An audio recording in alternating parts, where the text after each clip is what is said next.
come all to learn and grow. Welcome to the Village Talk Show. Come all to learn and grow. Welcome to the Village Talk Show. We discuss what people need to know, empowering them to learn and grow. We discuss what people need to know, empowering them to learn and grow. Give praises to Jehovah, from whom all blessings, blessing and knowledge will flow. Blessing and knowledge will flow. The Village Talk Show, dedicating to empowering the community to live a healthy, safe, and financially capable life, helping each one of us in realizing our dream at any age, any point, starting from today, day. Success. Come all to learn and grow. Welcome to the Village Talk Show. Come all to learn and grow.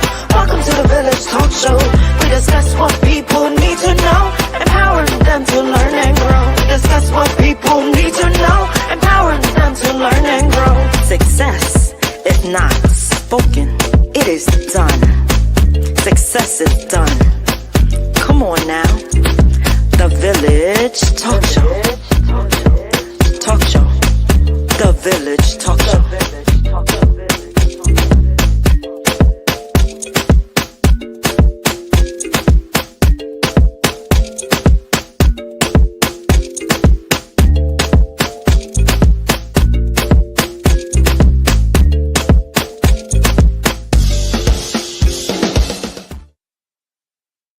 All right, good evening, ladies and gentlemen. Thank you for joining us right here on the Village Radio Talk Show. I am Roderick Daly, your host. Joining me is Andre Doman, our executive producer, joining us for the evening.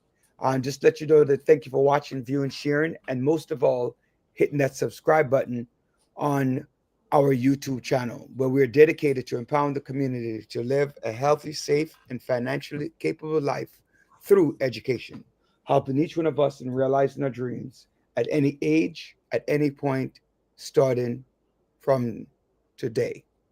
Success is not just spoken, Andre. It is done. How are you doing? Excelente. Tired but great. Yeah. How was your birthday? Birthday, great as usual, in my own way. Don't ask me what I did. I just chilled. That's just what it is. You got to tell the audience what you did for your birthday. No, I did nothing. It did nothing. I know you didn't do nothing, but I celebrated my own way, you know. By the way, who's going to be our guest today? We have a special guest coming on. Do you know who that is? The great one.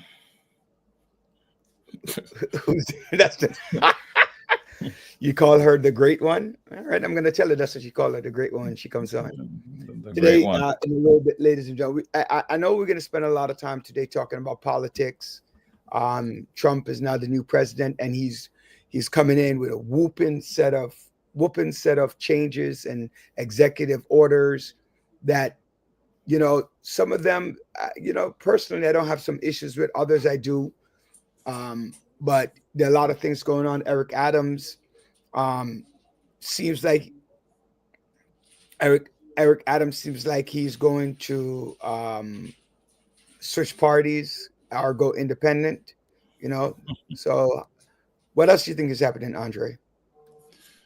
I'm thinking about even just a lot of the stuff internationally and just how things affect the economy, right? A lot of people feel like, Trump is going to do some impact on the economy. But this guy, he just comes in, and I was listening to something. He's a president that just doesn't, it's like, what do you call it? Impulsive.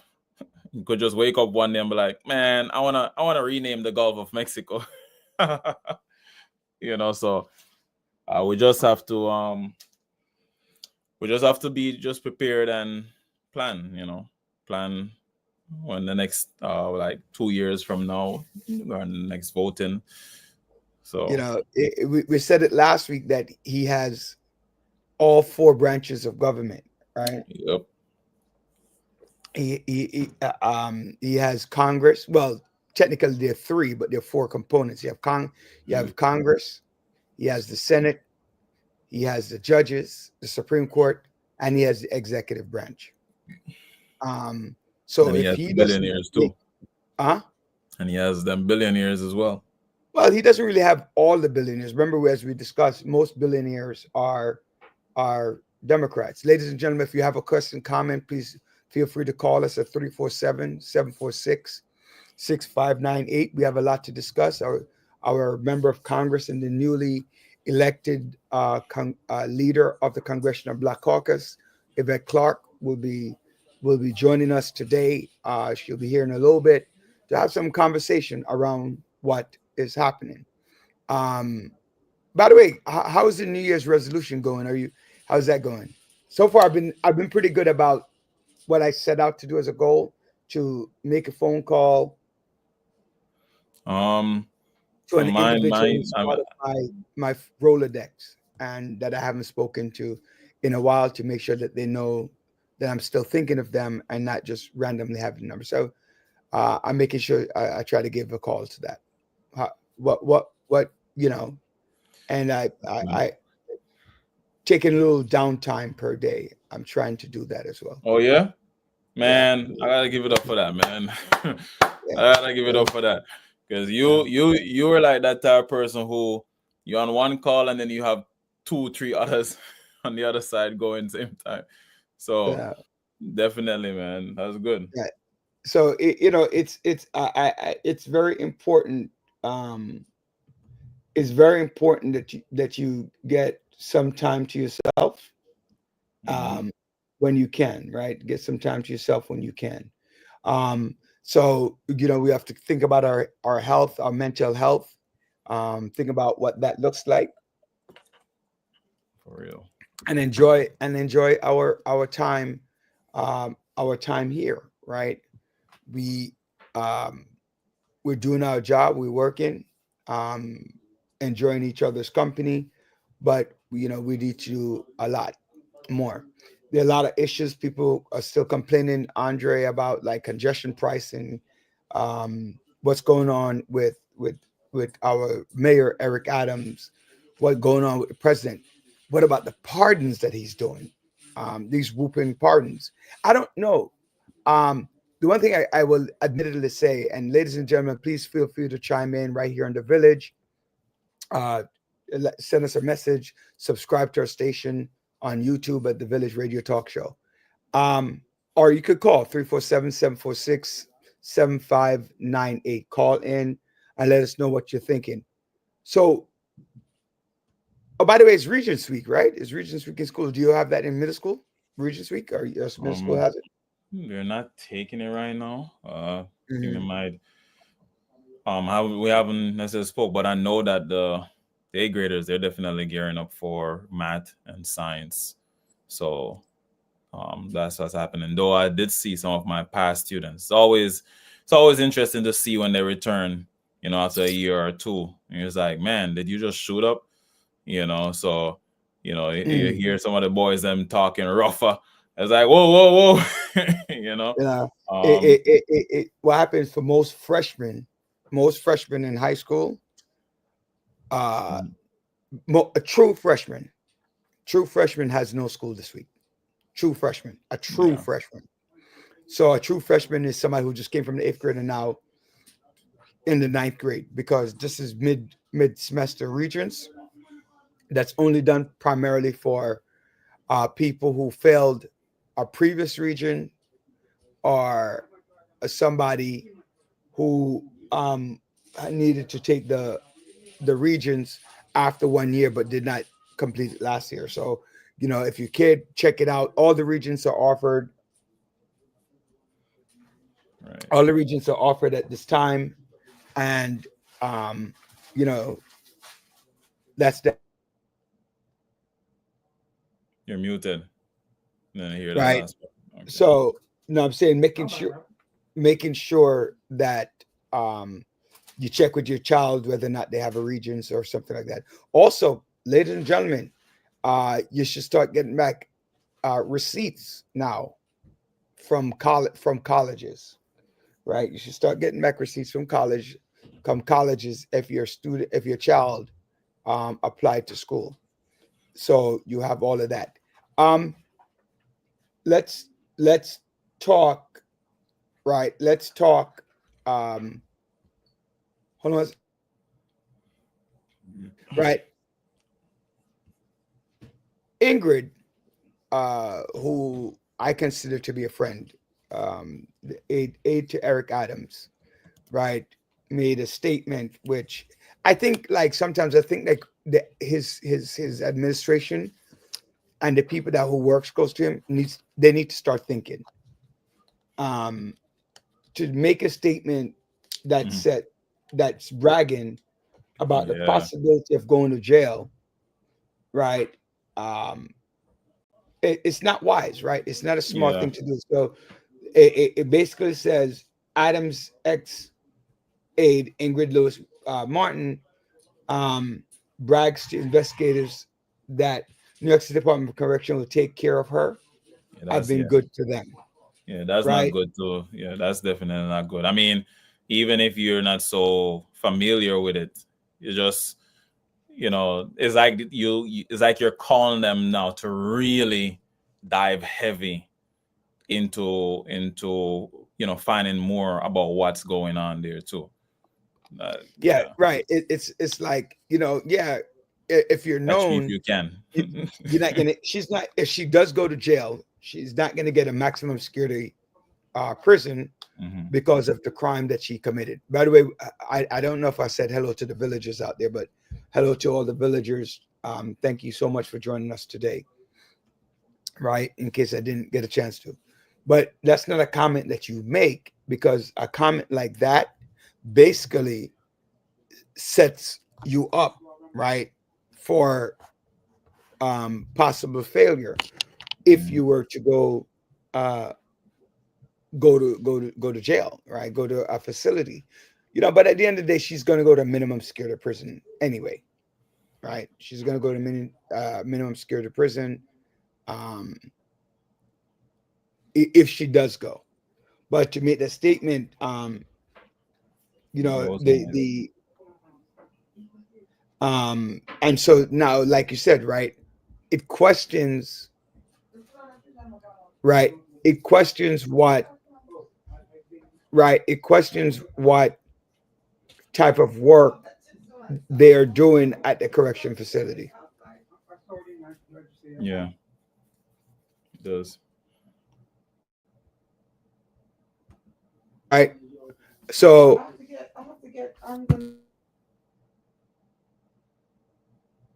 yeah, so I don't know. I think that's something that needs to be looked at, right? I think, you don't want people to feel that people who are people who are You want one commercial? um the I think that you're gonna start making people focus on an investigation that you don't want to see, Yeah. right? You get what I'm saying? And that's something that you're supposed to keep to yourself, right? Let's keep that to yourself. Um, but like I said, she's well known. She is going to go to a minimum, but I don't even know why they would send her to Rikers. She is a federal crime, right? So she's going to go to a minimum security prison. She might even get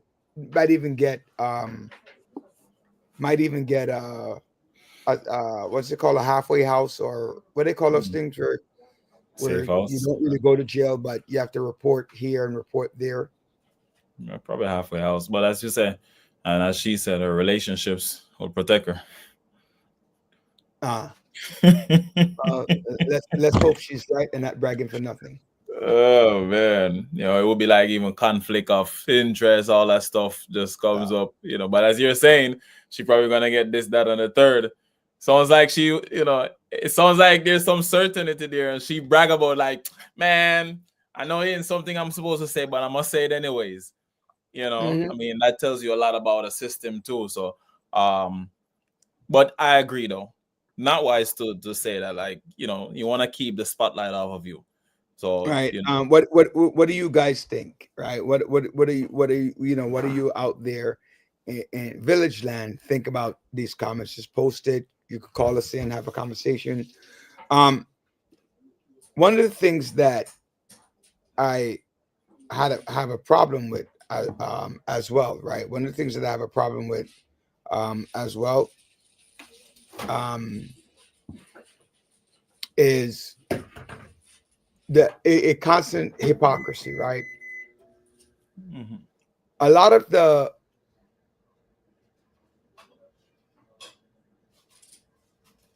that is true. That is true. I was just reading Olivia's comment, which when you do Fed time, you could be shipped anywhere. That is a very true point. Mhm. But don't forget, though, Olivia, I'm just saying that you're more than likely it's not a maximum security prison because it's not like a heinous crime that they were committed. She was charged with, and more than likely she probably gets a pardon anyway, because Donald Trump is just giving out pardons left and right. Just like it's not like it's not gonna, you know, Yeah, just gonna just like, I got to text, Andre. I got to text my Republican friend, mhm. right? I have a friend who's a staunch Republican, and I need to ask him this question. Kathy Hochul let out or gave a lot of criminals a slap on the wrist for their behavior and the bonds and letting criminals out. Donald Trump has pardoned or commuted the sentence of almost 1,600 people. Yeah, damn. Almost 1,600 pardoned or commuted. It's quite a number. The most on the first day of office by any president in history. Right? Yeah, it's crazy.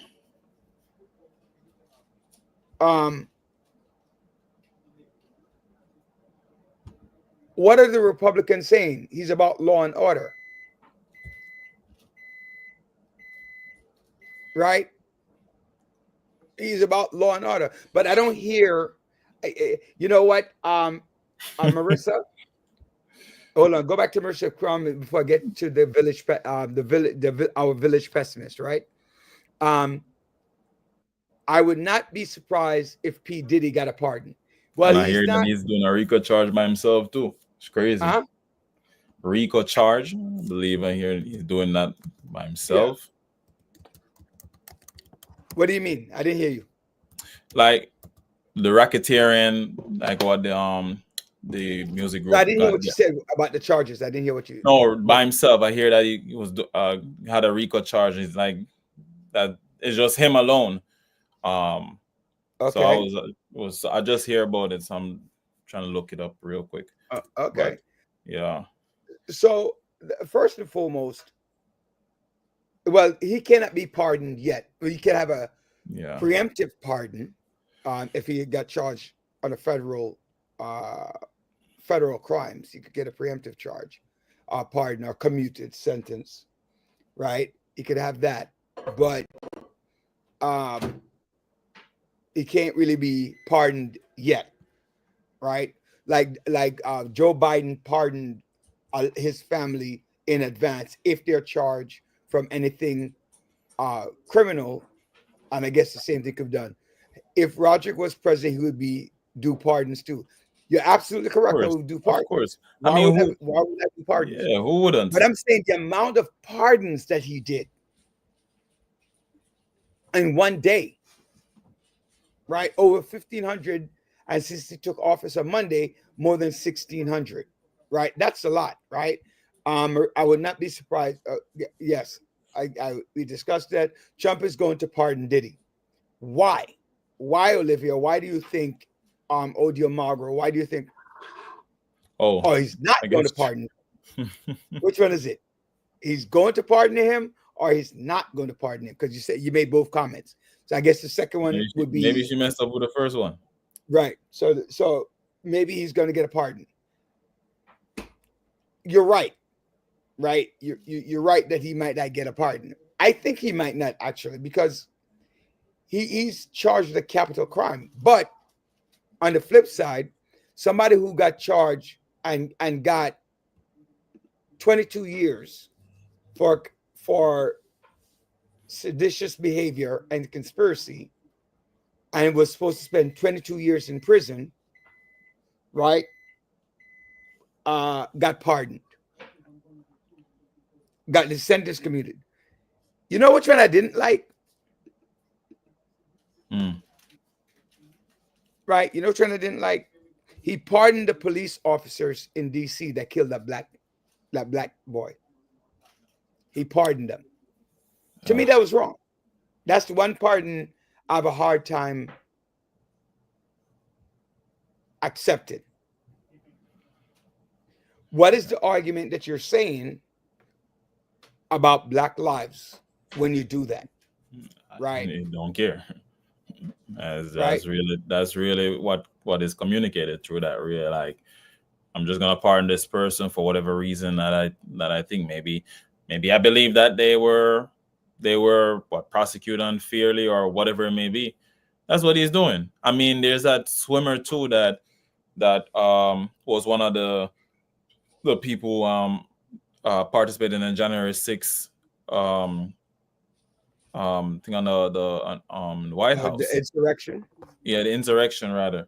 And Mhm. he pardoned a bunch of them. You know, he pardoned that swimmer, and the swimmer was like, "Oh my gosh, I didn't think it was gonna happen. Is this real?" Trump already just say he was gonna do that. I'm gonna frame the pardon. Yeah, he's just like, I mean, we know what this guy is like, right? And so, you know, the things that he's doing,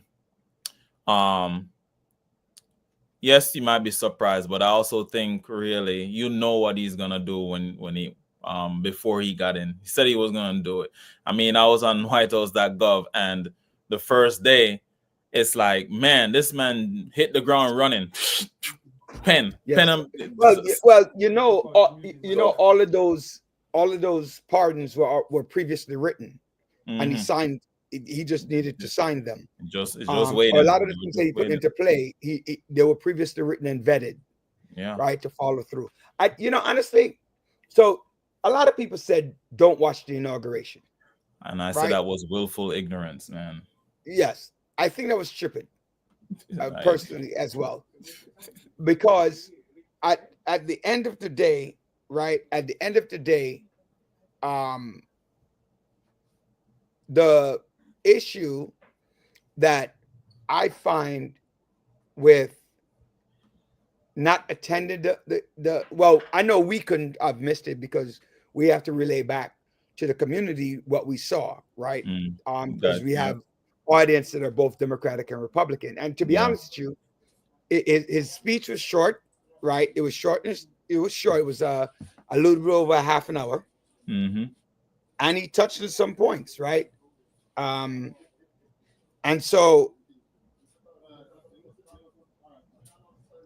he was elected by 75 million people or thereabouts. Yeah. The fact is, the inauguration was going to be watched by millions of people, probably more than any other election outside of Obama. Yeah. Right. And the fact too is that his constituents, the people who are loyal to him, the people who support him, all of them were gonna watch it too, really. And I mean, even if we weren't going to be relaying back to the audience, I think it's still important for you to watch. I mean, if you talk about adversary or opponent, you know, it's like art of war. You know what your opponent is planning, know what they're talking about, right? You know, it's just being an informed citizen too, right? Ratings were low. I mean, still, I think it was important to watch it same way, right? Yeah, I think it was, it was very important. He laid out his. I like the fact that what is not true, Olivia. Let me see. Let's look at that. They were not vetted. Who who were not vetted. Yeah, I agree. I agree. Who That they were who not was vetted. who wasn't vetted? The 1500. Oh, Um, the ratings were very no, low. no one black was watching it.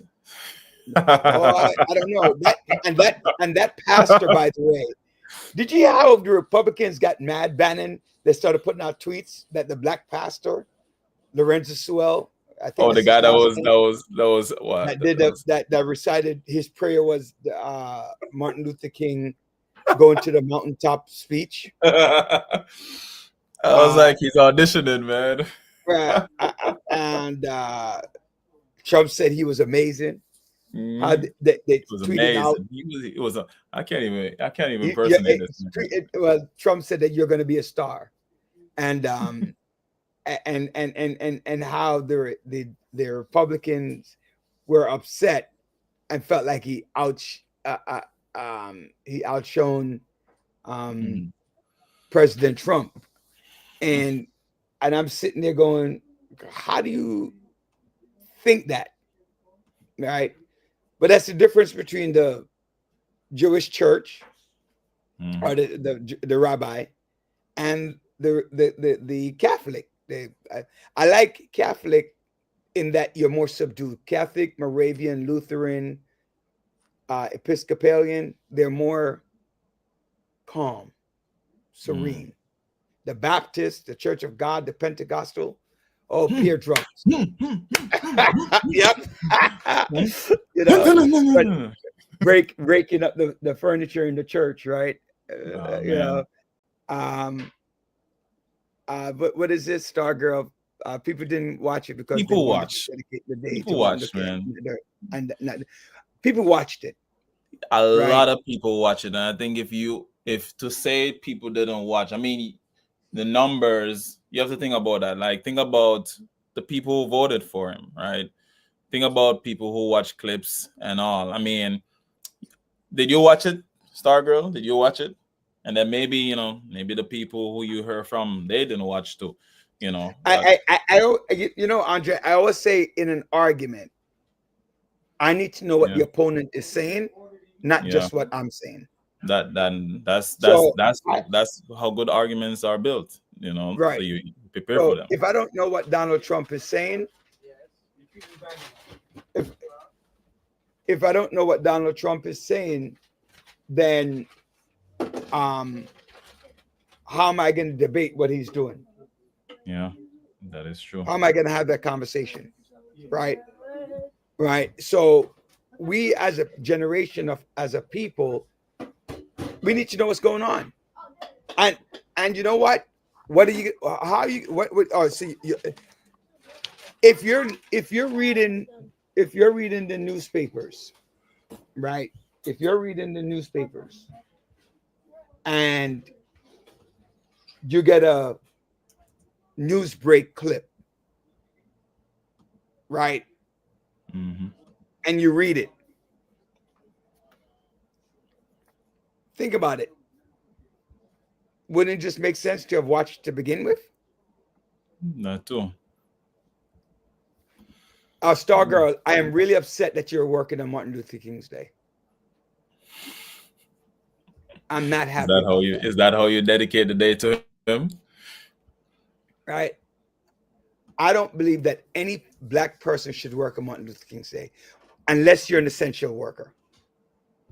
Like a police officer, you drive the train, things like that. But if you're not an essential worker, no way. No way you should work.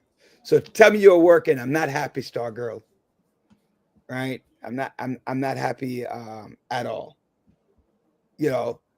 But it's funny as we talk about it. I remember in 2008 when we brought the students from the school into the gym, into the auditorium. Yeah, I remember that. Large spaces, right? Large spaces to watch the inauguration of Barack Obama. I actually remember that. I remember that. I was in what? I think 2008, 4, Mhm. 5, 6, 7. So I think I was in 7, 8, 9, 10, 10 grade. And my my my perception then, so I think, because I would say Yes.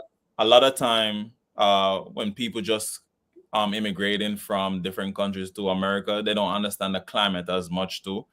So for me then really I was like, okay, he's a black president, he's the first black president, he's gonna get in. But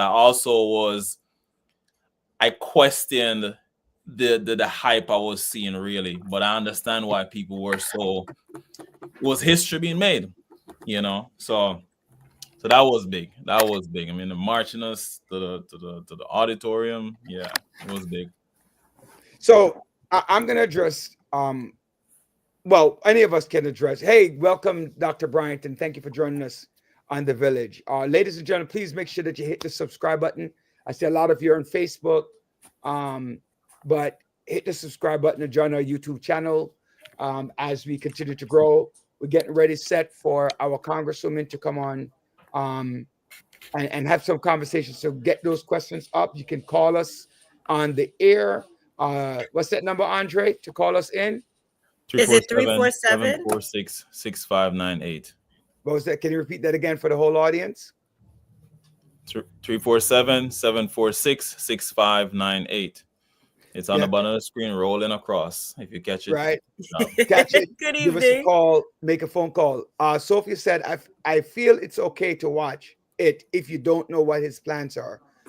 But with already knowing what his plans are to make are makes no sense reliving it. I had more important things to plan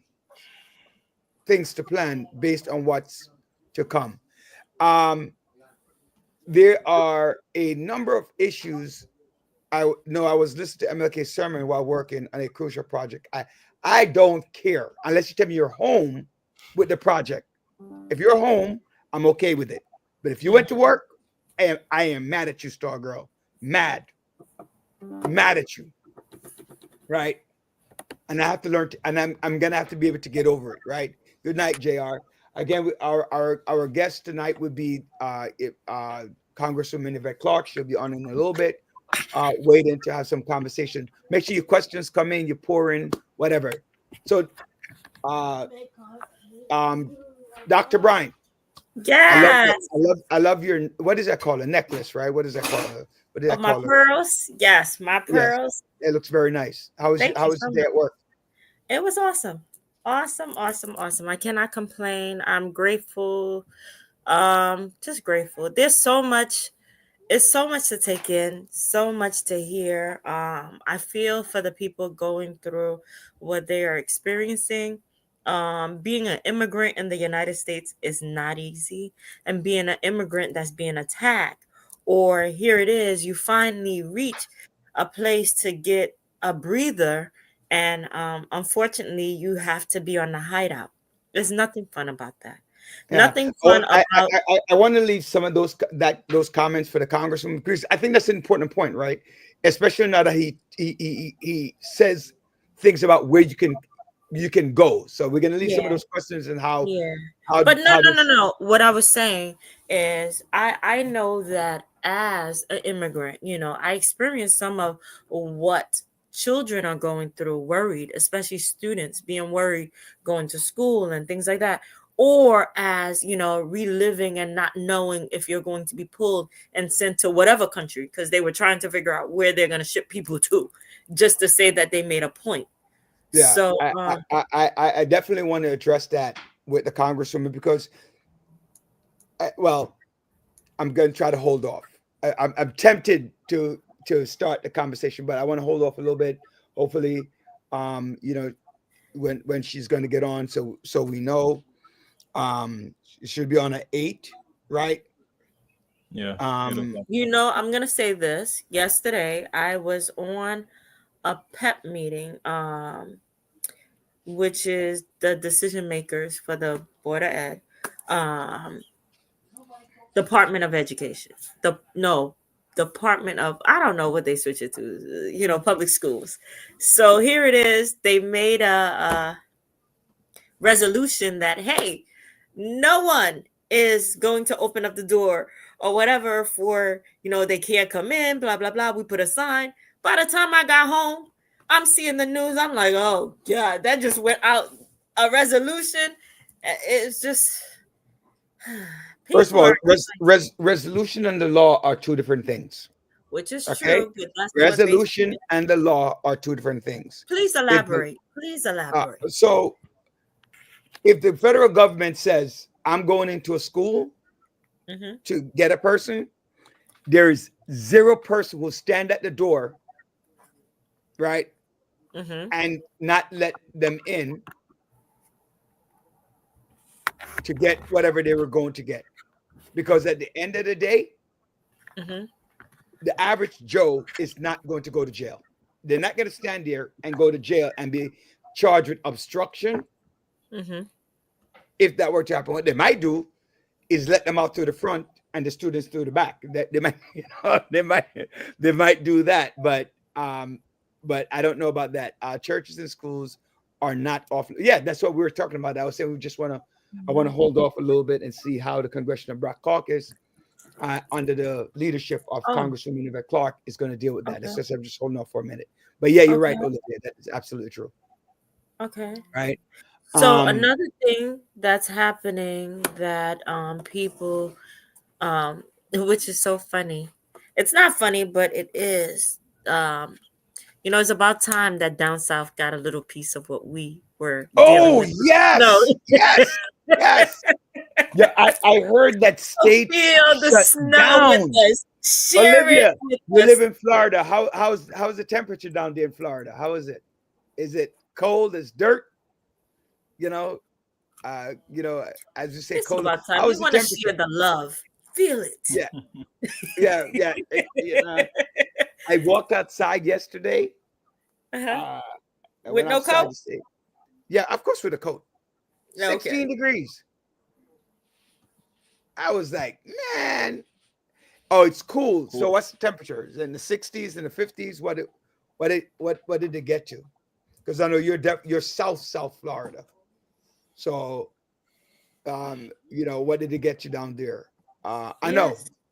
I know. That's why I said South Miami, Florida. I don't think was touch. It's not with snow, but maybe the temperature. The Texas temperature was drop. touch.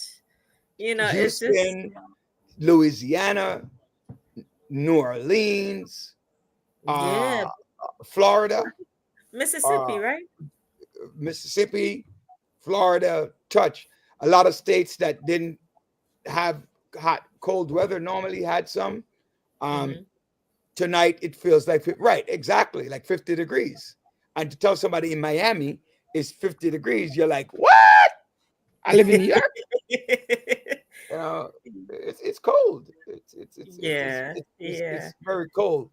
Yeah, Mississippi. Yeah, definitely. So a lot of the states hit that cold weather. That I was talking to a friend today, and he was in Georgia, and it's like I didn't know it got so cold. So everyone ran to the south for some heat. The only place you might not get snow is the Caribbean islands. So there's a thing going on that there was snow in Portland, one of the parishes in Jamaica, in Portland, that there was snow, and they showed it on on the mountains, on the snow cap. There was snow in Jamaica. And I'm like, yeah, okay, must be your Jamaica, because there ain't no damn snow in Jamaica.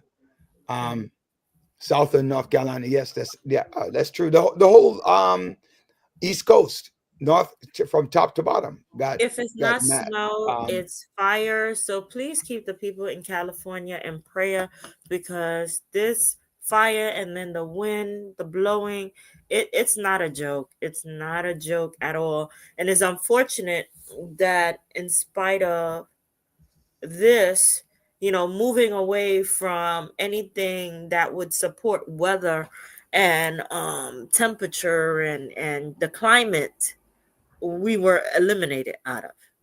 So that is something. That is right. something.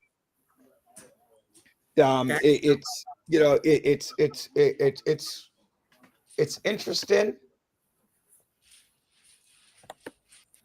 I just pray that it was natural causes Oh that wait, caused the fire. let me ask you a question. They blocked the unconstitutional birthright Yeah, yeah, citizenship. yeah, yeah. Okay. No,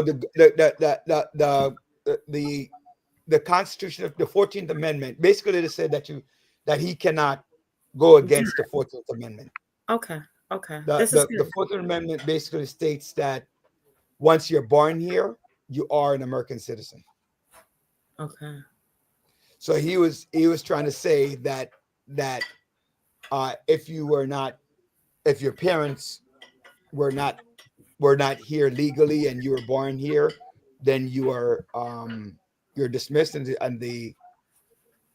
um and the Supreme Court said you're out of your mind. Um, yeah, Stargirl. I don't know that that's true. I don't know. Go back to Stargirl's comment about the snow in Portland, Jamaica. You think it I might don't be know. AI? AI Yeah, infiltrated? I don't Yeah, think it's probably, AI, probably, yeah, probably but I some think some I slave think video. it's old, right? Uh-huh. I think it's I heard old, about it too. right? Two, I think is a straight up falsehood. Uh-huh. Uh, is like nothing is impossible, Uh-huh.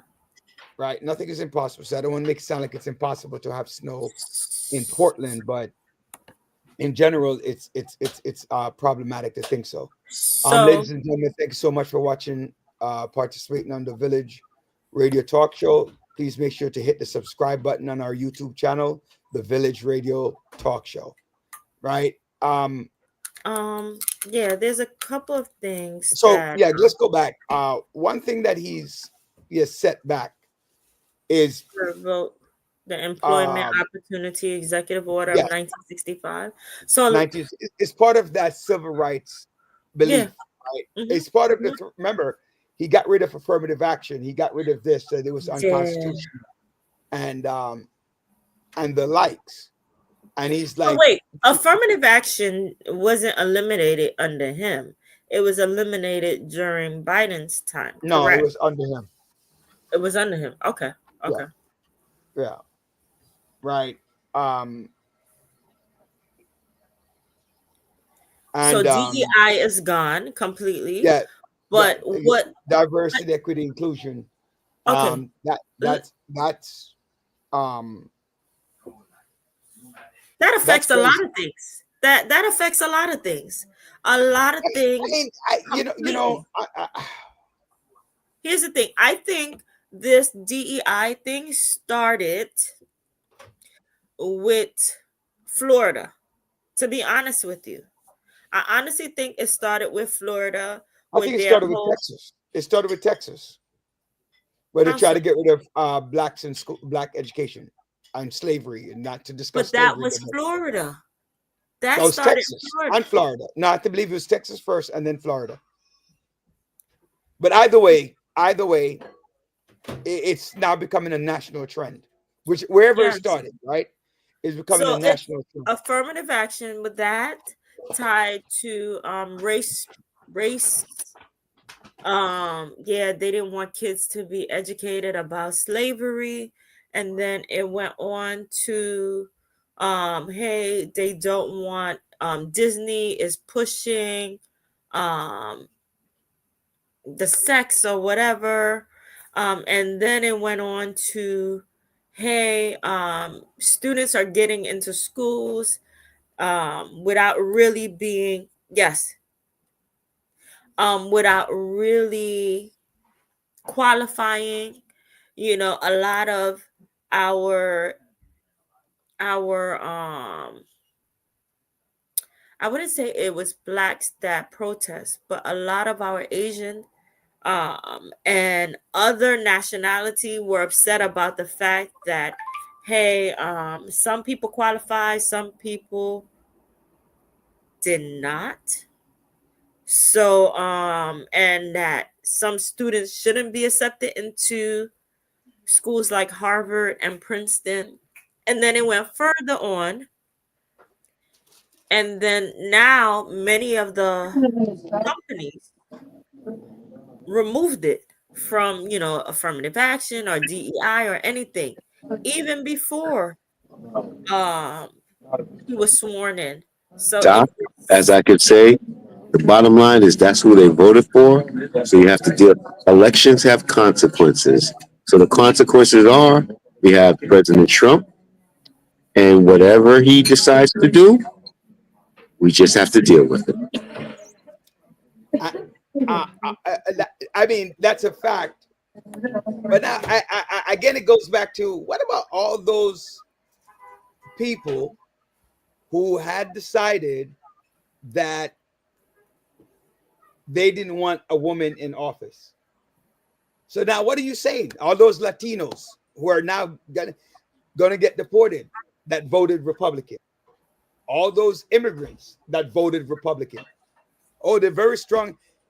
It's one thing to believe in this policy, but if you're not here to be part of the policy, it doesn't matter if you believe in the policy, right? You get what I'm saying? But Roger, irrespective of the policies that he's going to implement, this is what Yes. I have no issue with him because this is what he told us what he was going to do. So you know what? This is no surprise. Here's what Lorna said. They were brainwashed. A lot of people were No, they weren't. No, they weren't. They were not brainwashed. They were not. They had 4 years of Donald Trump. 4. Well, people, it's okay. And by the way, just for the record, let us be clear. We said it last week, gonna say it again. His people came out and voted for him. The Democrats who voted in 2020 did not come out and vote in 2024.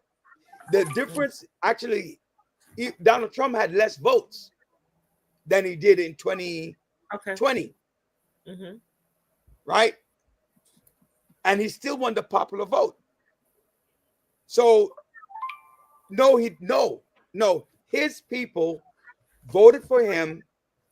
The Democrats did not vote for them. They stayed out of the race for whatever. You know what, Roger, you're so correct about that. And then, everybody got a problem with the mayor attending President Trump's inaugural and talking about issues. The Democratic Party, and I'm going to tell you, the Democratic Party has forgotten about who they are and who they represent. It's too much cancel culture. If you don't agree with me, I'm going to cancel you. We used to be a party that was open to all ideologies and differences, but we are not like that anymore. If you don't agree with me, if you don't agree with my ideology, I'm going to cancel you.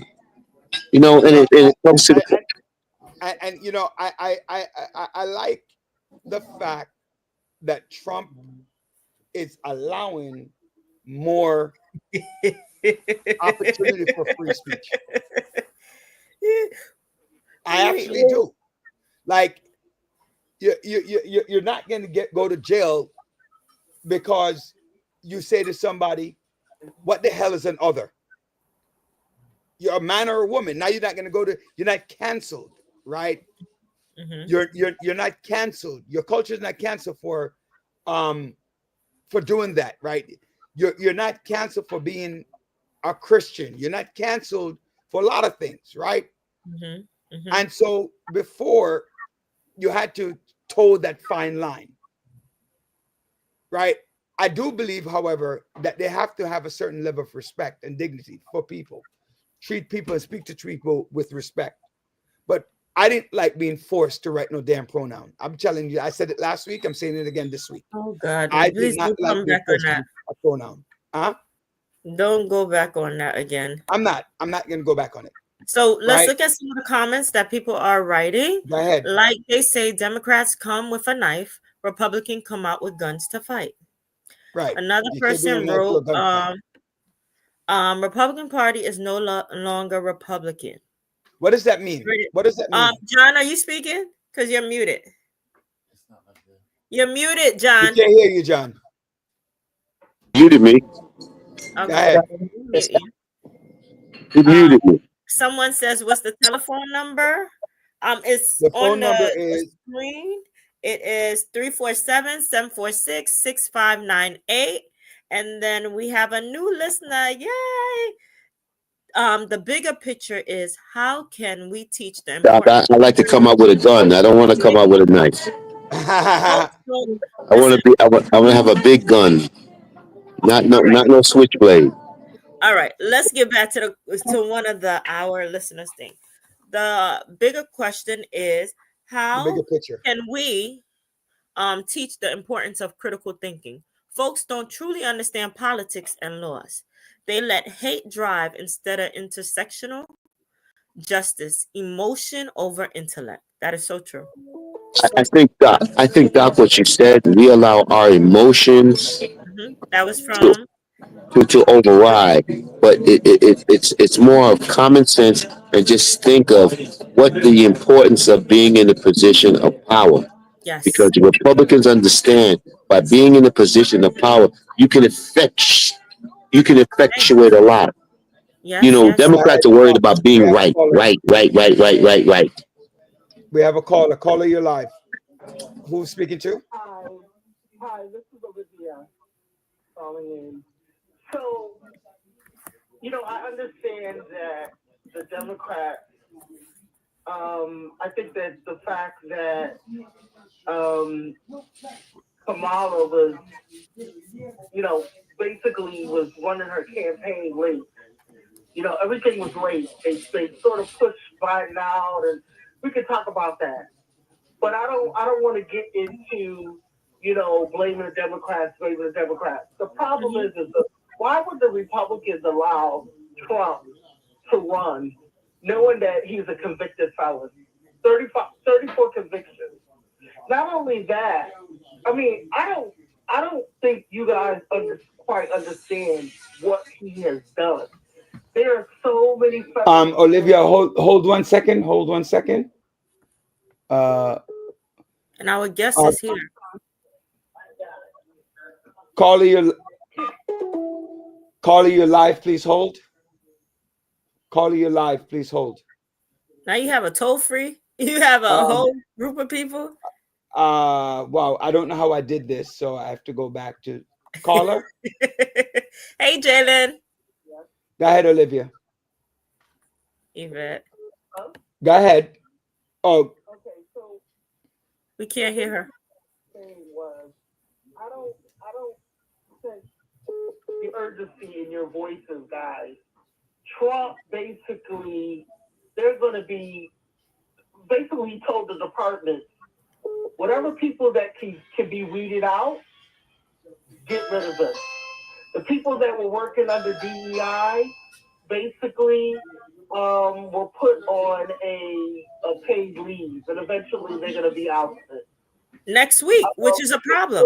Profit organization or even a college, if there's any sort of language that even supports DEI, you can lose your funding. Yeah. It's fear that's driving everything. I think it was Employment Opportunity Executive Order of 1965. Lyndon B. Johnson signed that in order. So basically, if you were, for me, because I had an issue with a former employer, and I was able to file my grievance because I was under a protective class.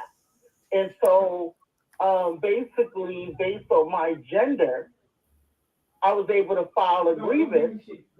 And so, you know, those protections that he revoked is just, I mean, it is bad, guys. It is really, really bad. And we're not even at, this is like the second day. I agree. They're saying now that you can't even, like, they can go into hospitals, they can go into school. There's no, before churches could be sort of like a sanctuary, they can go into churches and pull people out. And you know, sometimes people move and there's a new family, so it's just going to be a mess. Then the migrants that basically did it the lawful way, because you do have a right to file for asylum. So what Biden administration did, they had sort of like a thing where you can go online or some app where you can go on and file your appointment. There was a young man that was on CNN, and he was a brother. He was on from Venezuela, and he was saying that so many of his friends was telling him, "Man, you got all the way this far. Why don't you just come with us to the border?" And he said, "No, I want to do it the right way." He was like, "I'm going to get." Roger, once you muted your caller. In addition, the office canceled all of those appointments. Yeah. All of those appointments. The congresswoman was calling in. Yes. To come in for that. Okay. And is the country that are not going. There's going to be a personal ban. Colleges and universities are encouraging their students to come back early because pretty soon there's going to be a travel ban. You know, he's playing with Canada. Canada was like, "Oh, you want to give us tariffs? Okay, we're going to shut off the lights. We're going to shut off power in New York, Michigan, Wisconsin. Play with us." Yeah. Mexico, the president of Mexico, she's just like, "Oh no, you're not going to do this." You know, he wants Greenland. He made $25 million within 48 hours. $25 billion off of the crypto coin, and then he raised $200 million for his inauguration for it to only be held indoors, and that money is not refundable. He gets to keep that money. You know, I got he had all these tech companies, head of tech companies right near him. That says a lot. That's Olivia. So please don't. You know, there's definitely needs to be some sense of urgency. You know, Olivia. I'm not saying that we should do hey, thank you, Olivia. We appreciate your comments. Olivia. Transatlantic. We could do anything. Olivia. My point is, let's not underestimate Trump, and let's not point fingers.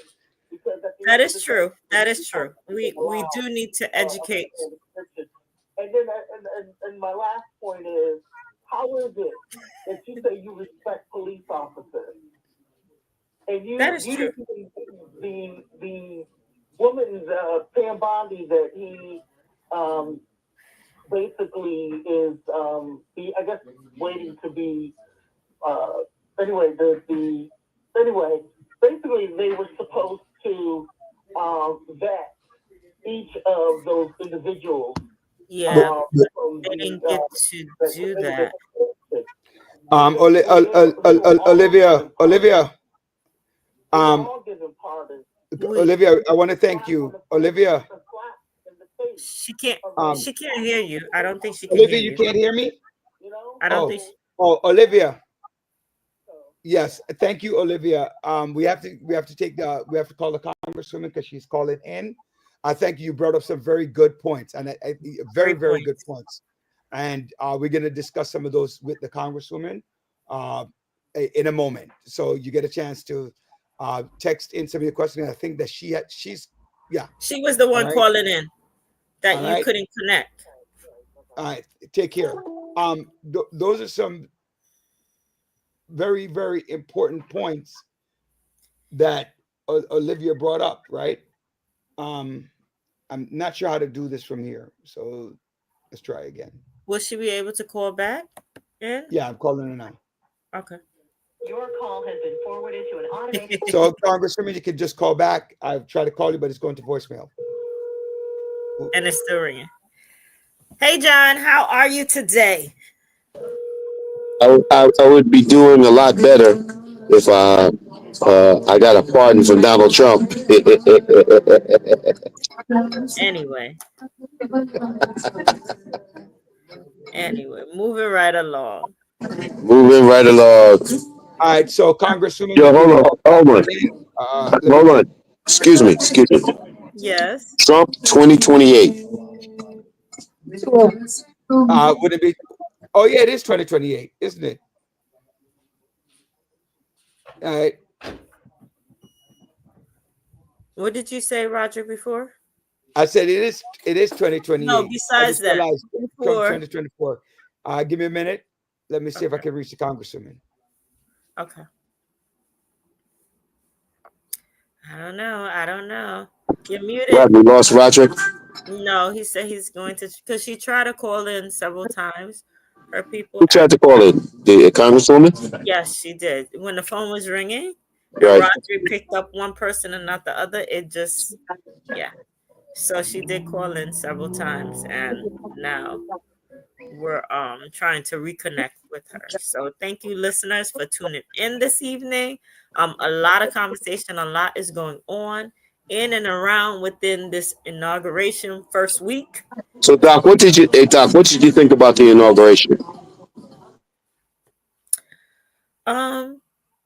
I just caught the end tail because I was, towards the end. I decided that day I needed to rest. So I did, when I tuned in, it was the praying part, the different prayers. Yeah, but Doc, but the question is, would you have been resting if it was a Democratic president or Kamala Harris inaugurated? Would you have been resting? Very exhausted. So my body told me that I needed some rest. So no, it's not that I did not tune in because it's, Donald Trump, but I was just tired. So I had to adhere. Yeah, she's going to be on in a minute. What we're gonna have to do with John is we're gonna have to get John an iPad, right? John, we're gonna have to get you an iPad, man. You're muted, John. Because you're What'd you muted. say, Roger? What'd you say? We're gonna have to get you an iPad, dude. You gonna what? Because your phone it rings nonstop, and The phone is ringing nonstop. yeah, and then we lose you on the air for you to come back on the air to take the call. So now we need to you need to get a Hey Roger, you know what we need to do? an iPad with hotspot, man. I think what we need to do is we need to get the mayor on the show to talk about a lot of things. So I'm gonna make it my point to reach out to the mayor's office to see if we can get him on the show here, so we can talk about a couple of things. Like what Ingrid said today. No, Roderick, not at all. We need to talk about the things that have been happening in the city here, Yeah. which people are. Everybody talks about the indictment, all the bullshit with respect to that. I'm sorry, excuse me. But they need to talk about what is actually going on in the city here. Okay. Olivia said John is an undercover Trump supporter. No, he's not. He's not. He's actually not a Trump supporter. But I will defend John with that he's not a Trump supporter. However, he does. Oh, the Congressman is almost ready. Congressman, give us a thumbs up when you're ready. Right? You're give us a thumbs up when you're ready, and we get you on. All right. Okay. So, John is a Democrat. He just sometimes he's what is the word? There's a diss word I'm looking for with the Democratic Party. So he's complaining. You're good. Give me a thumbs up when you're ready. Right. Yo, Roger, where's our congresswoman? Where's she at, man? She's on, but she's there. But Come on, man. Where's she at? Where the congresswoman? she's almost here, man. Relax. She should be here in a minute. Almost is not good enough. I got to give my congresswoman a lot of accolades. She looked out for two former constituents of mine. I want to thank her for that. She's actually on the screen, but something happened to her thing. that she went back. So she'll be right back. So while we at it, oh, there she goes. Are you ready for us, Congresswoman? Give me a thumb. I can't hear you, so you have to use a thumb. Yes? Okay, we're coming on screen. Good morning. How are you? Good Good, morning. good. Can you guys hear me? Yes, you're we just can hear fine. you. Yes, Congresswoman, we hear you, Congresswoman. Wonderful. So great to be with you again this evening. Yes. So thank you. Oh, Awesome. you have so much praises to get So back. Roger, hold on. Before you start, Roger, I just Yes. want to take this time to thank the Congresswoman. Yes. So I had two constituents, former constituents of mine, who she took very good care of, and I just want to thank her for that. And I want to thank Anita on your staff for that. Well, you know, it's a labor of love for us. So I'm glad that it worked out well for those constituents of ours. John, Olivia says stop normalizing Trump. Congresswoman Yvette D. Clark Yes. from Welcome Brooklyn, back. New York, the new head of the Congressional Black Caucus. Woo! You go, girl. Woo! Right? You go, girl. Although I didn't get my tickets to the dinner in September yet. You know, I'm looking for that ticket. But, right? How you doing? Sure. Roger, you have to buy your ticket. Ain't no freeload here, brother. Buy your ticket. I didn't say I wouldn't buy the ticket, brother. I just need to get my ticket. So how you doing? How you doing, Congresswoman? How are you? You know, I'm doing well, all things considered.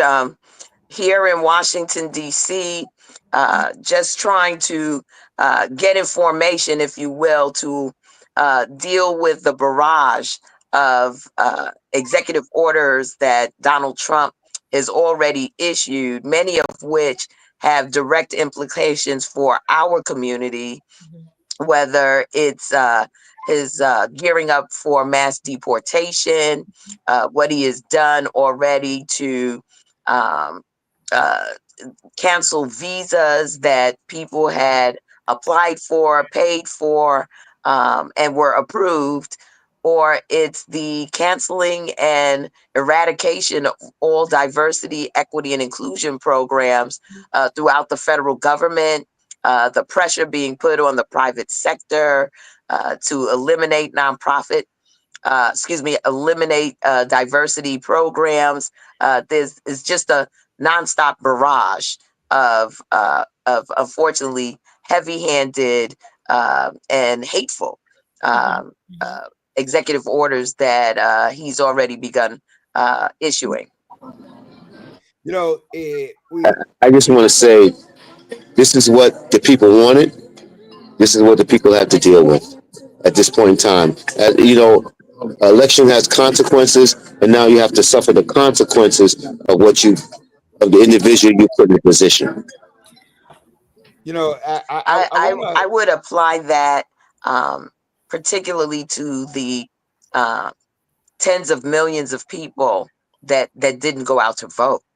You know, that they could have made the difference in this election, but they sat it out, and they're not going to be immune from these very draconian policies that are going to impact every household, every one we know, particularly in Black communities.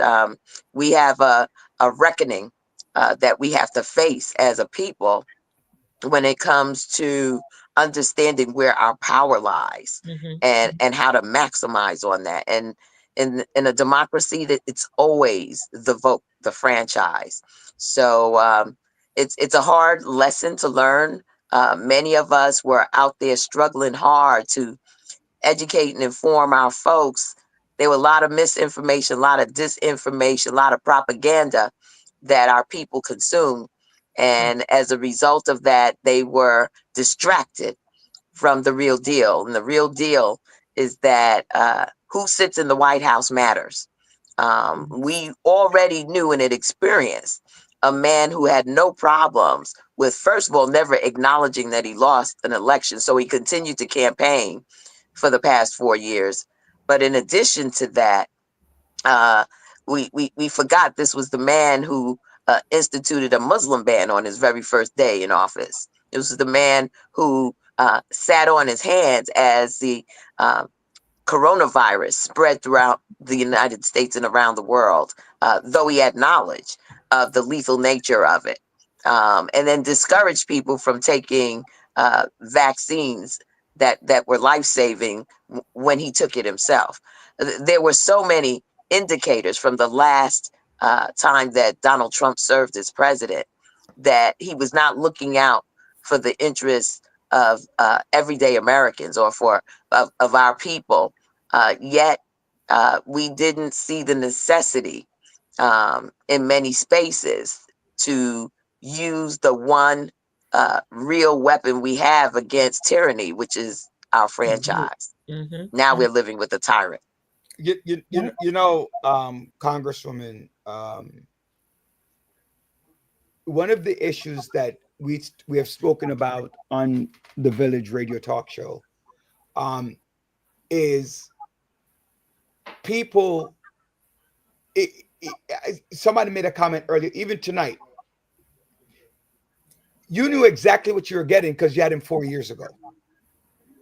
So now you're pretending, right, like this is new. His policies are new. You know, I asked a question earlier when he let go of 1,600 rioters. We're law-abiding citizens and we're about the law, but these people didn't break the law. 22 years commuted, 18 years, 14 years commuted, responsible for the death of 5 police officers commuted. And then the Republicans talk about the Democrats as people who are lawless, right? We lost her for a minute. The people who are lawless. Your response to that is what? Well, you know, the bottom line to it is that by now we should be all aware of the fact that the way that Donald Trump has sort of groomed his followers is the way he's trying to groom the rest of the country, which is by projecting what they will do onto their adversaries.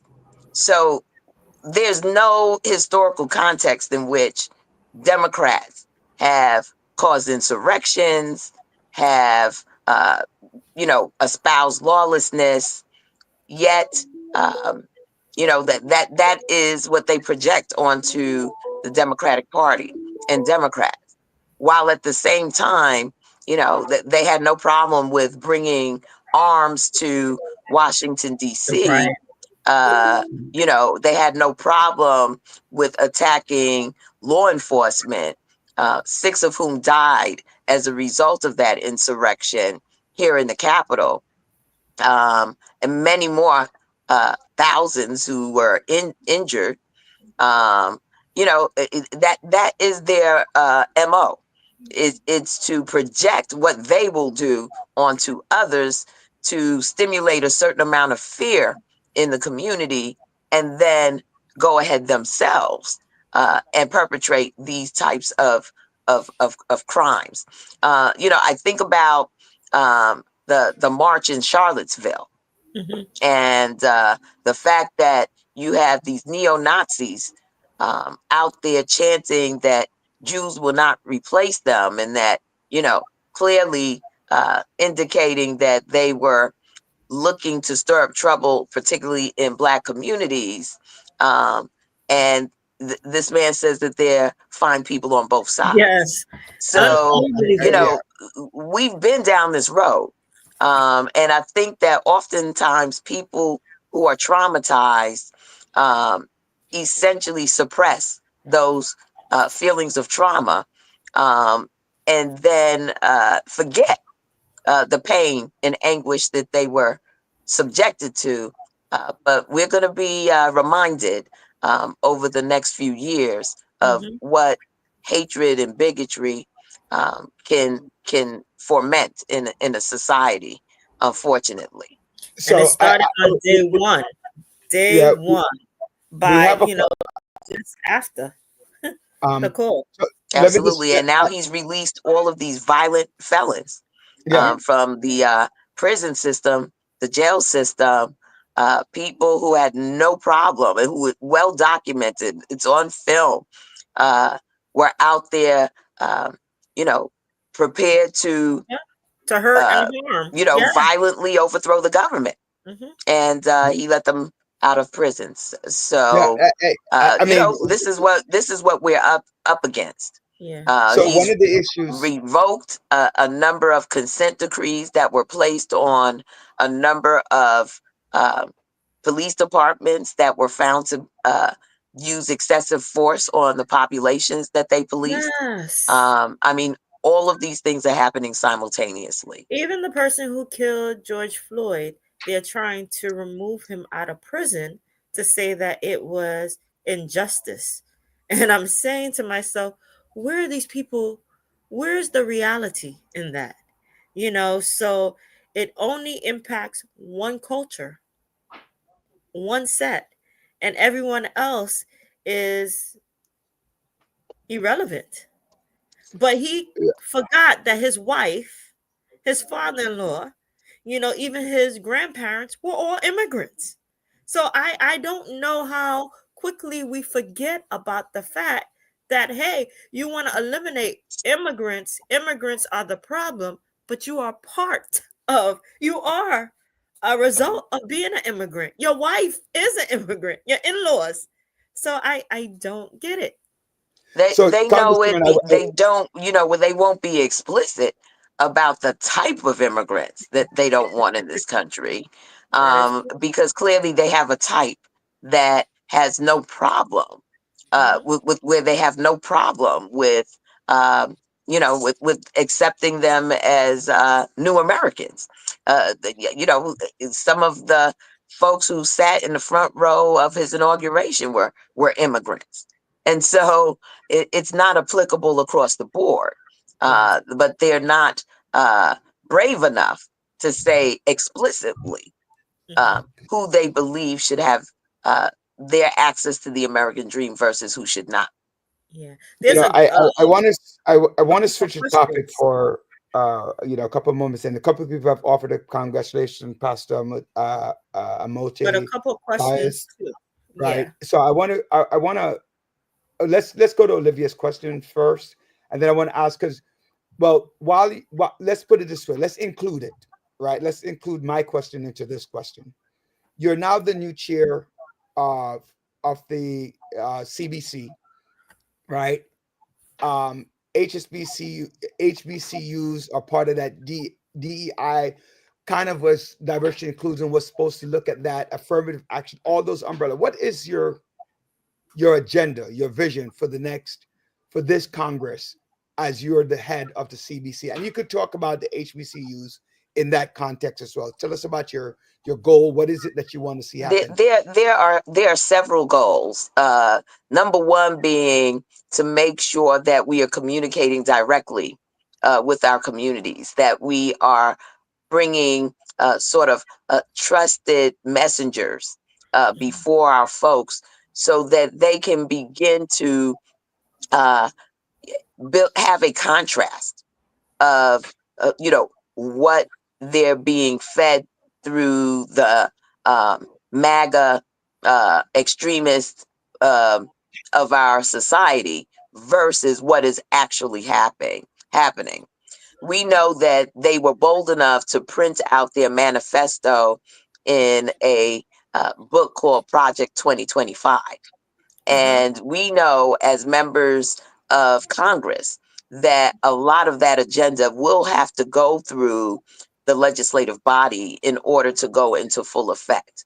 We've already seen sort of the precursor to a number of the items that they want to address either through the federal budget or through legislation, through the executive orders that have been signed by Donald Trump. So that is a foreshadowing of a deeper deconstruction of the federal government that they're planning to execute on. The Congressional Black Caucus has members on every committee of jurisdiction. Many of us are actually in leadership positions.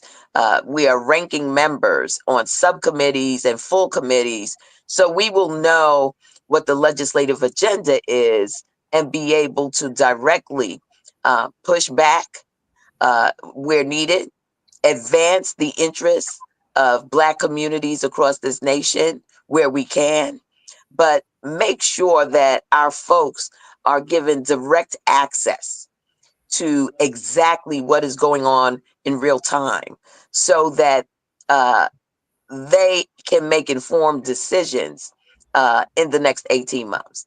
There will be midterm elections in 18 months, and we have to make sure that our communities across this nation turn out in record numbers to make Hakeem Jeffries the next Speaker of the House. Right now, we have a very slim majority in the House of Representatives, with the Republicans maintaining that majority. They cannot lose more than 3 votes before they'd have to come to the Democrats for any legislative proposals that come before the body. So with that leverage, we will be able to hopefully hold the line on a number of the initiatives that they're trying to deconstruct. Healthcare, housing, you name it.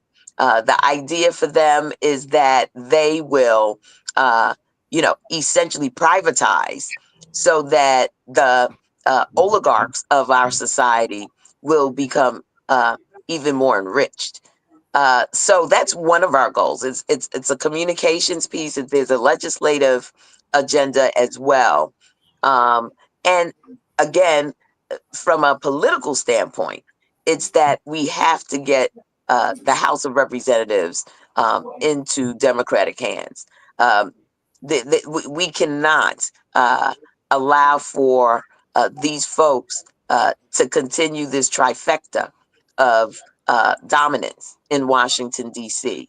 So we believe that, and I believe that that it's very much overdue for us to build out our own communication mechanisms, for us to be on the ground in various communities where they don't have access to Black representation, and to hear from folks, to find out exactly what was on their minds when they either voted for Donald Trump or didn't come out to vote at all.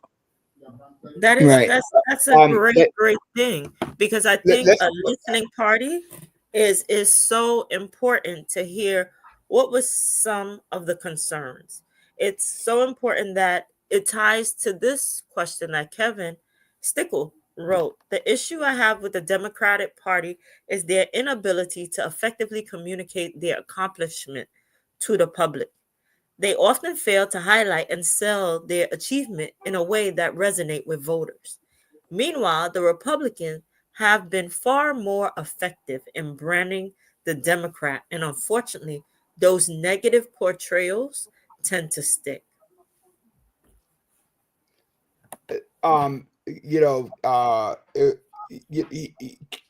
Kevin brought up some of the points that our listeners have been addressing: the inability for the Democrats to stick together, right? Mhm. To be stronger voters.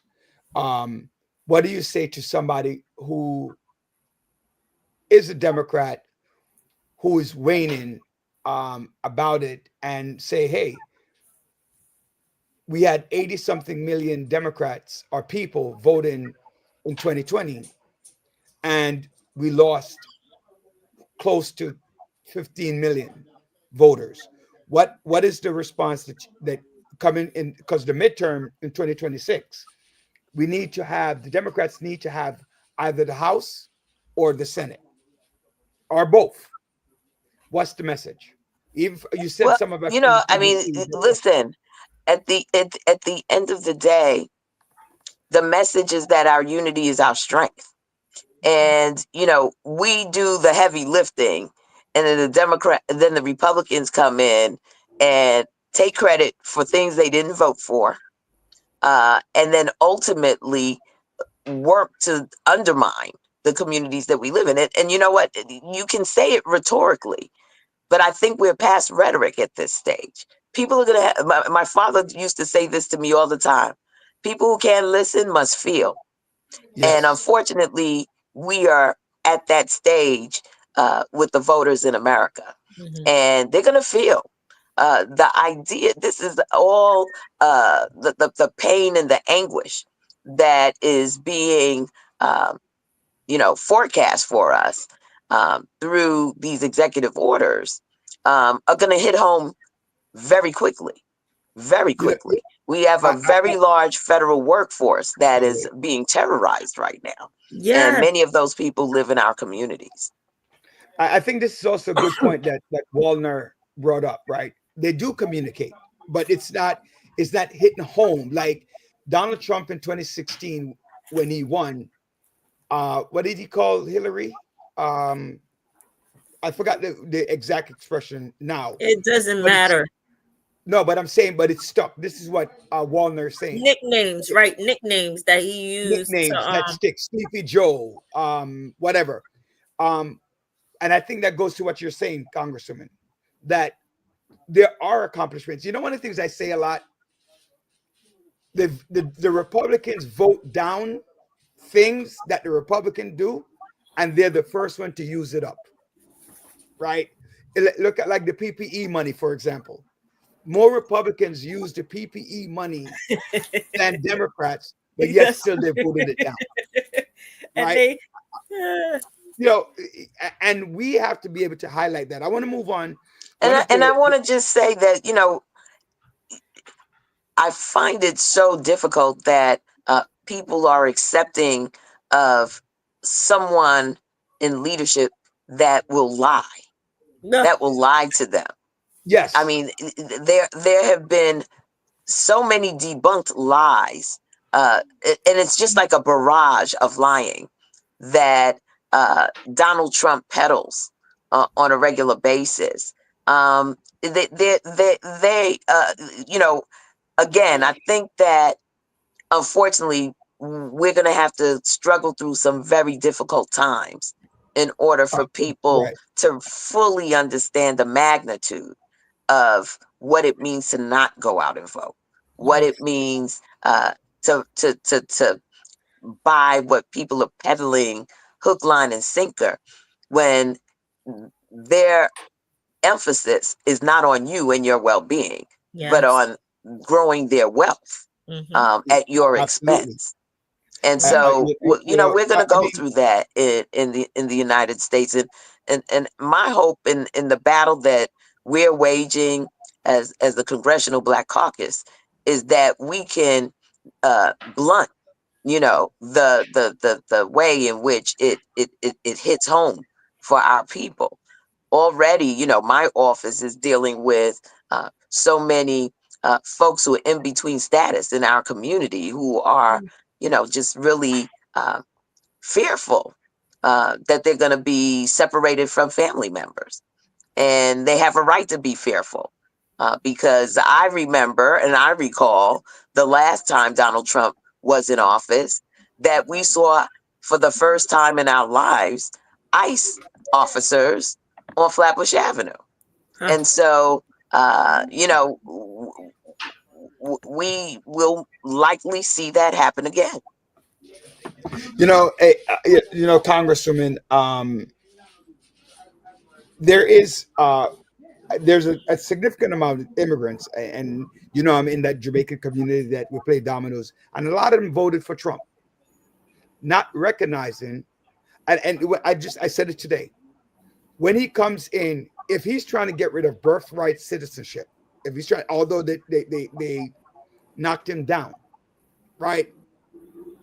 Many people in this community, no matter how good you think Trump's policies would have been, Mhm. you will not be in this country to enjoy that. And they don't seem to they're not making the connection, right? They're not making the connection that a vote for Donald Trump means that you're going to be removed. Now, what do they say? Schools, hospitals, churches are no longer exempt. Use discretion. I don't know what that means. Discretion. How do we get those people back? How do we educate them to Well, say, hey, listen, you're doing it with your program, The Village. We just, again, I saw that one of the comments from one of your viewers was that we have to constantly repeat over and over again what our message is in order for people to receive it, and we will continue to do that. But what's going to amplify it, unfortunately, is that everyone is going to know someone who has been a victim of Donald Trump's policies. That's the bottom line to it. I don't know, what people are thinking, but he's already given, the green light for police brutality in our communities, right? yes, He's already given the green light for ICE to come in. He's using the National Guard to address the borders. We've never used active military in those types of operations. So the man is going to do what he says he's going to do, or he's going to try. Our job is to try to thwart him, whether it's in the courts, whether it's in the legislative body, whether it's in the streets. But it's going to be a rough situation. So I don't know that we can tell anyone anything that they won't see for themselves. Now, whether they choose to be down with that level of hatred, that level of bigotry, the vitriol, that's a choice they're going to make. But they won't be able to say that they're not educated and informed, and that they made a choice to, basically be arbiters of their own demise. A quick question. A quick question relating to one. Our listener asked me a question relating to Social Security. The question related to Social Security, he's concerned about Social Security and the protection of Social Security under the government and the use of the Social Security money that's supposed to go to the elderly or the disabled. Roger. You better invest into cryptocurrency and Bitcoin. Ain't gonna be no retirement no more. And let me tell you something. Black people are over indexed in cryptocurrency. So when that thing falls, and it will, because it's in certain folks' interest to see it fall, it will be like any old Ponzi scheme out there, because it's not backed by the FDIC. It's not regulated by the federal government, so they don't have to claim any any fault in it. They won't be paying out anyone for any of their losses. I'm sorry. I see Miss Greenwood. I'm sorry, I digressed. Yeah, that's okay. Miss Greenwood said we are ignoring our question. Oh, the Social Security issue. No. I think that the majority. I'm sorry. There was a question on Social Security. Yes. Which is where John got in with the crypto. So I think that's going to be the hardest part of what these folks are trying to do. Congresswoman. There are some what I call regular Republicans still left on the other side of the aisle.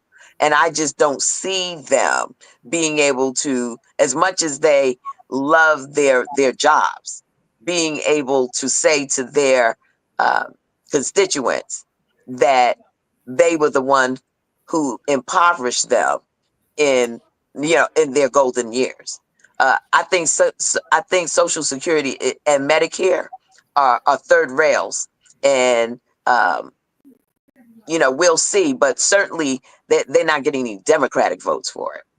So Karen Greenwood didn't have a question. It was mainly comments that she was putting in. And Okay. so that's Yeah, I why did see. So she does have Dr. Bryant a question about one of her major conversation is around deed theft and how tenants and homeowners that is, she's like, that issue, that's the main primary but issue that's for her. not And on I here, wonder the if that's thread. it. Huh? It's not on the thread. It's No not on the question thread? on here. Okay. No, not at all. So Okay. no. But I do know that's one of her comments around Okay, deed it theft. Is there wasn't on anything there. the federal government is doing around deed theft? I know that in New York City now is officially considered a felony for deed theft. Is there anything on the national level?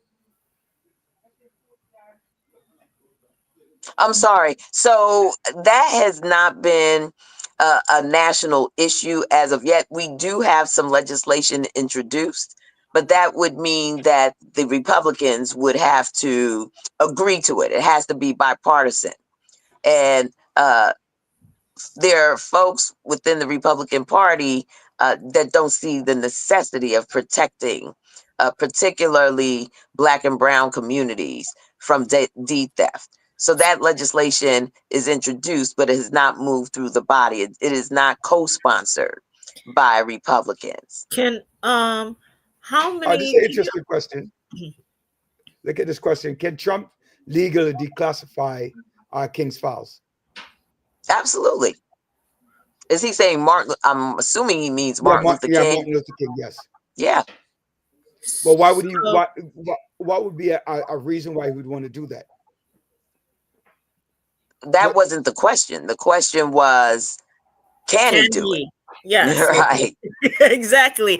So I have a question for you. With all of the DEI that now is on paid leave, and next week they're going to be letting them go, how does it impact, and what does it impact? Because DEI is big in itself. It impacts schools and everything else. Can you elaborate more on how it's going to impact? What people need to recognize is that we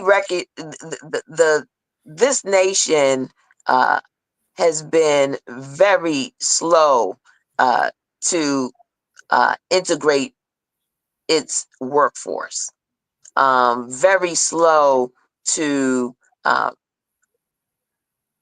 provide opportunities for advancement, promotion, entrepreneurship, particularly to Black folks. Mm-hmm.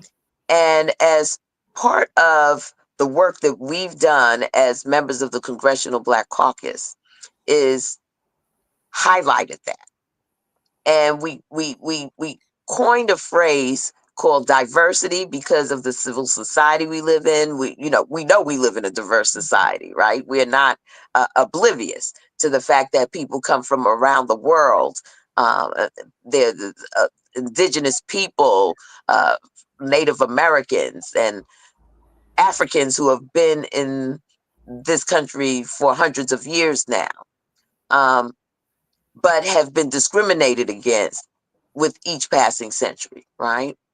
We know that as much as we've worked and as much as we have contributed, we have never fully enjoyed equality or equity.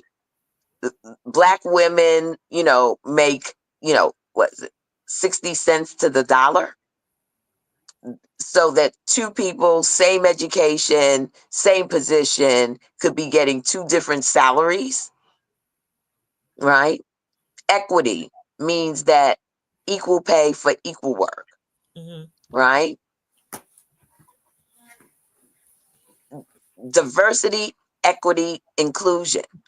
In order for our society to really advance and advance rapidly, you have to have a diverse workforce. Yes. And that diverse workforce speaks to the lived experiences of all Americans as a Yes. result of that. Yes. You can interface, interconnect, you can be of service, you can provide goods based on that knowledge and having that knowledge base within your organization. And for many corporations on the corporate side, they were very happy to integrate DEI because they knew their bottom line was going to expand as a result of that, right?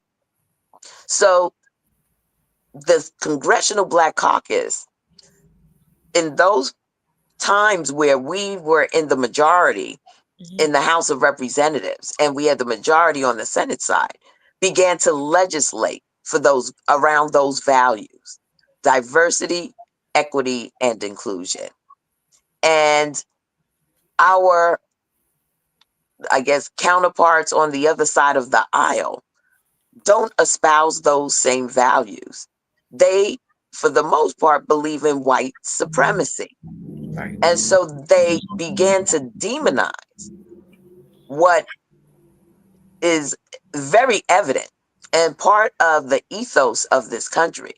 You know, liberty and justice for all, not for just white people. You know, it's in our pledge, it's in our Constitution, it's in every fiber of this country. My colleagues on the other side of the aisle are in denial to a certain extent. They want to maintain a status quo. Yes. They want to maintain a status quo that essentially strips the rights away from everyone else Accept them. who is not of European descent. Full stop. That's true. Full stop. And so the struggle that we are engaged in is a struggle around human dignity, defining a democracy in terms that reflect who we are and what we have contributed. We are America. America's not just an America, just a land. It's a people. It's an ethos. It's the way we live. It's the values we espouse. It's the things we struggle for, we fight for, we battle for a better life for our people, our communities, for access. And so this is, really getting under the skin of white supremacists. They come up with these terminology like, being woke means that, you're the devil, when all it means is that you're not sleeping. You're conscious of what's going on around you, yet they've weaponized that, right? They're trying to weaponize diversity, equity, and inclusion as well by basically unpacking it and repacking it in coded ways of saying we will not give civil rights to people of color. We will not give civil rights to Black people. And I can tell you that it's the truth because in one of the executive orders around diversity, equity, inclusion, the Trump administration goes back to one of the civil rights laws passed in 1965 and essentially nullifies it. Right. That happened less than 48 hours ago. Right. A lot of And our people, listen, 1965 is what made it possible for many of the Black immigrants who came in the 60s to come to the United States of America. Because the raising of the caps for different nations took place during that time. It was the civil rights movement that made it possible. And here we are. Donald Trump, 48 hours later, tries to erase it through an executive order. This is what we're up against. Yeah. And this was what we were always up against. And So our I folks got, some folks got mesmerized by the gold sneakers. Other you know folks got confused by the yeah gold sneakers. And uh, uh, so we are where we are. Congresswoman, we have only like 1 or 2 minutes left, but Elon Musk did something We don't I want to talk about believe crazy. knowfully do that without an apology to our Jewish brothers and sisters who went through the Holocaust. There's no way that he did not recognize that the sign that he did, right, was Hail Hitler and a representation of the oppression that our Jewish brothers and sisters went through. Have the Congress looked at anything to say, hey, boycott anything at all to show that we stand in solidarity and against the hypocrisy of Elon Musk? Well, let me say this. You know, we know who Elon Musk is, right? So who would be surprised by him doing something like that? Everyone knew who Elon Musk was, and he was a major benefactor of the MAGA movement and Donald Trump's election. So, you know, I'm not going to focus my energy on Elon Musk because he's part of a larger dynamic that's coming on that's we're in the midst of.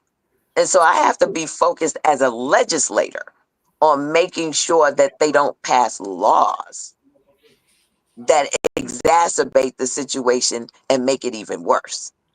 Right. Right. Now, Let me say we are having conversations. We have to have an inside and an outside strategy.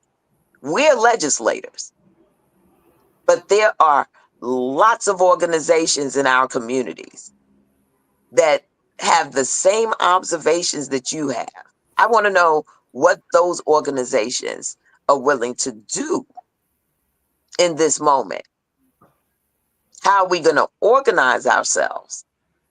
Because, you know, unity is our strength. Right. I don't think they're going to do anything, to be honest with you, because it's his right hand. Basically. We see what Sticker wrote that I've seen more concern. I don't believe that that's the case. I know for a fact that many of these organizations are organizing as we speak. Okay. And I think that for us to sit back and accept that they're not, it is a mistake for us as well. Okay. If we don't know, then we should ask, what are you doing? How can I help? You know, this is not one of those times where we can afford to, stay in silos. We have to come together.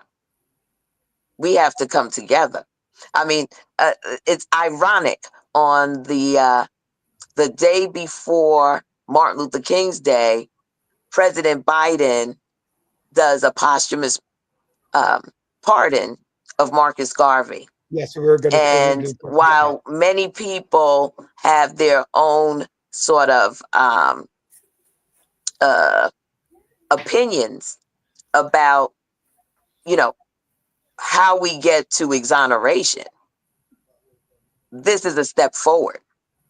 Right. The recognition of the lack of justice received by the Honorable Marcus Messiah Garvey is extraordinary. It's as extraordinary as we make it. Because, at the end of the day, what he advocated for was Black unity. And, we look that was the day before Martin Luther King's day. Martin Luther King said that he was motivated in large part by Marcus Garvey and the mass movement that he established. You know, between Marcus Garvey and Mahatma Gandhi, you know, Martin Luther King had two men that he, you know, built his movement from.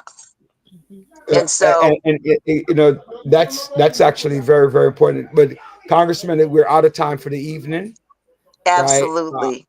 I'm encouraged with some of the things that you're talking about, and obviously the concern with others out there in Washington, D.C. Ladies and gentlemen, we have had our illustrious Congresswoman Yvette D. Clarke joining us today. And I hope that we have her back, obviously, to talk about some of the topics. There's still some issues that we did not discuss. And there's, you know, always galvanizing with whatever the party is doing and getting things done come for the midterm election and what is going to happen with our immigrants here and abroad. I never got a chance to ask about Jamaica and CARICOM and what it's like. But if you want to take like 30 seconds to say some of the things that they plan to build, I know one of Stacey Placid, for example, is from the USVI, the representative. I know we're out of time. I'm looking at the clock.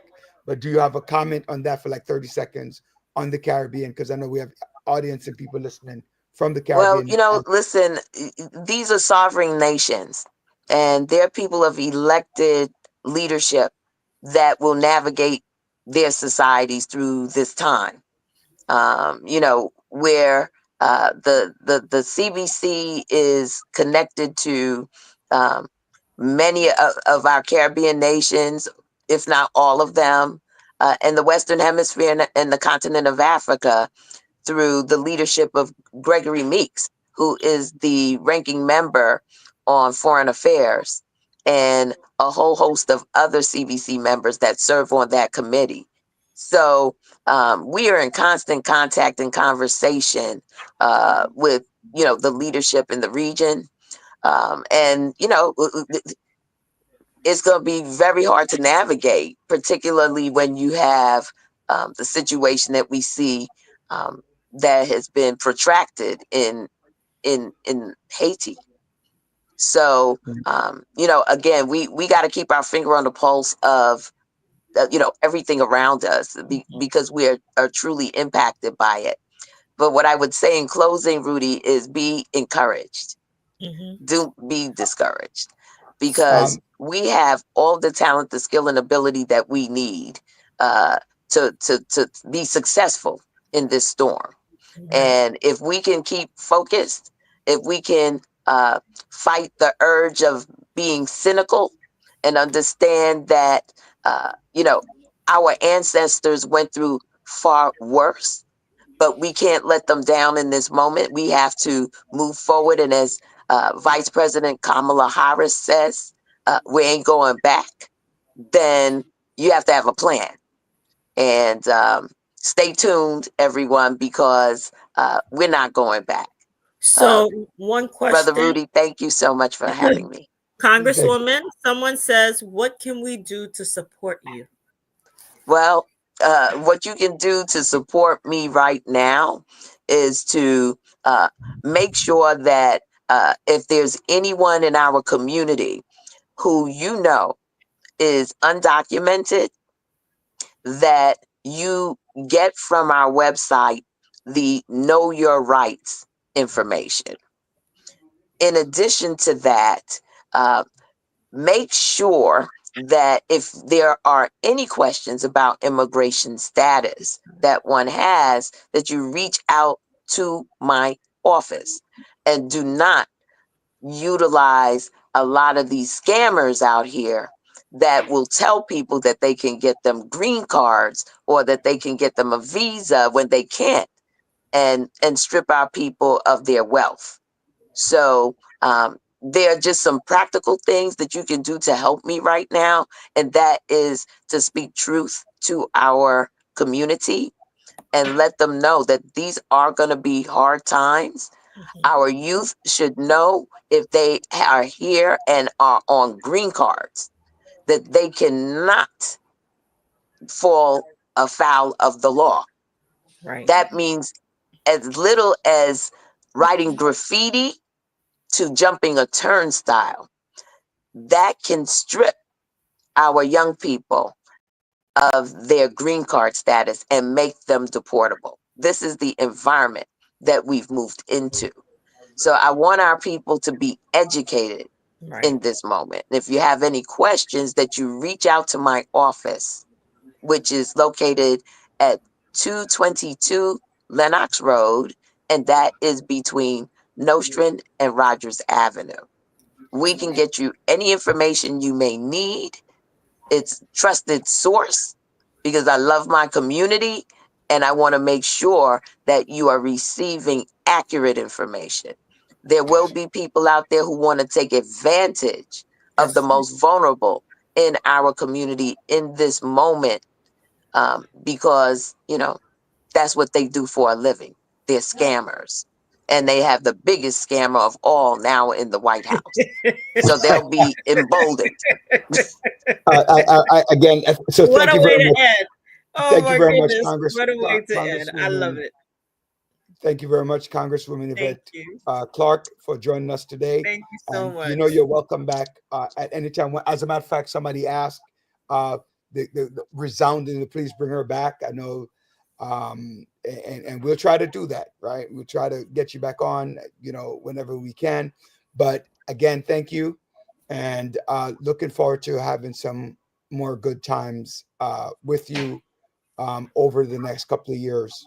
And I'm serious. I will be, hopefully this year, I'll make it to the banquet down there. Wait. in DC. We can't Yes. forget. It's your birthday coming up. Early happy birthday, Roderick. So What? Yes, his Yes, birthday's on Saturday, ladies and gentlemen. So we Happy are birthday, Rudy. Yes. Yes. So thank Many God. blessings, my brother. Yes. Many continued blessings. Yes, thank you very much. I'm looking forward to enjoying. Have a good night, everybody. Yeah, Thank take you, care, Congresswoman. All right. It was great, So right? Thank you, everyone, for joining us. And also reach out to Roderick and send him some love. On this Saturday is his grand birthday. And you know how he likes to celebrate and give the shout out, the list at the end of the day. So today we celebrate you, my brother. So God bless you with many, many, many more years, and continue to do what you do. You know how we used to have the guy with the microphone? That's you with the microphone. So God bless everyone. Be well, be safe, and thank you for joining us. Keep an eye out on your neighbors, love on each other, and let's celebrate you, Roderick. Thank you. night. It's cold out there. It's cold out there. So warm up, buckle up. Thank you so much, everyone, for joining us. Thank you for the participation. I'm sorry if some of your questions were not answered. We apologize for that. We try to go through some of them as best as we can. There were a lot. Very importantly, please share, like, and subscribe to our Village Radio Talk Show. God bless each and every one of you. Enjoy your weekend. By God's mercies, we'll see you next Thursday. And again, to all of our villagers, to you, Dr. Bryant, to Sophia Willis, our producer, Andre Doman, executive producer, John Sampson, our host. Happy birthday to ya. Happy birthday to ya. Happy birthday. Oh, yeah. Good night, everyone.